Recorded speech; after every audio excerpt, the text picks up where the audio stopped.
Scotland has recorded an alarming rise in the number of drug deaths and remains the country with the worst figures in Europe. The country's health secretary told ITV News that the figures are a tragedy. Data from the National Records of Scotland shows almost 1,200 drug-related deaths in 2023.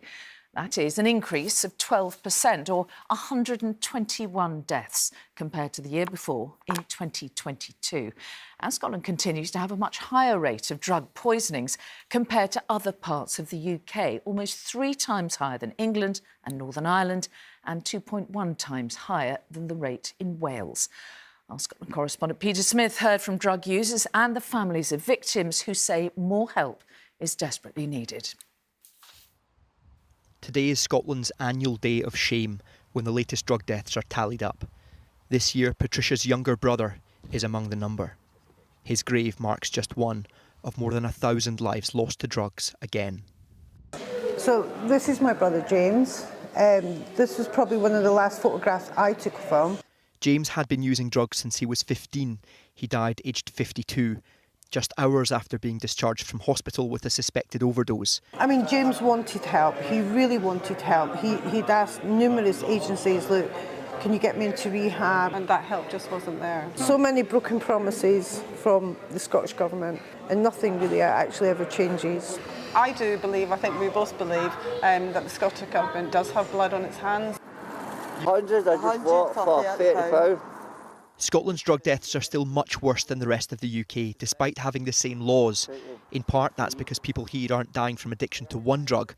More than 80% of this year's deaths were from a cocktail of multiple substances. You're taking 25 at a time? You know how dangerous they are, I know. Is this every day? No, we usually take 50 at a time.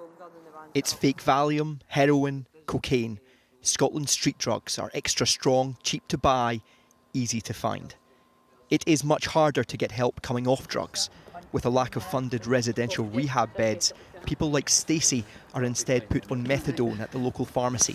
So you're asking for rehab, but you're getting more methadone? Yeah. Do you feel like that's helping you? No. Methadone only helps for smack. But it's not heroin that you're taking, it's cocaine? No, it's cocaine. I just feel like I've not got anybody looking after me anymore, so I'm not really caring anymore. That's the way I feel. Stacey, I'm so sorry to hear that situation you're in. In contrast with this despair we're finding in Scottish communities devastated by drugs, the country's health minister today had a different outlook. I am offering hope because I believe that the investments that we're making, the programmes that we're committed to, are the right ones. Forgive me again, Minister, sorry. 5 years ago, your government declared this a public health emergency. 5 years ago, you set up a drug death task force.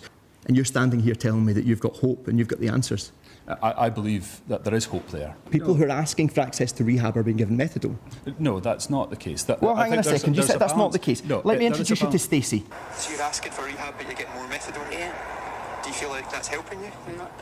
I accept that the situation that we're facing in terms of drug dependency deaths is hugely concerning. It's more than that. It is a tragedy. That so many have died, that it's been going on for so long, with so little to show for so many promises. The scale of this is Scotland's scandal, and I fear it will be the same this time next year. Peter Smith, ITV News, Dumbarton.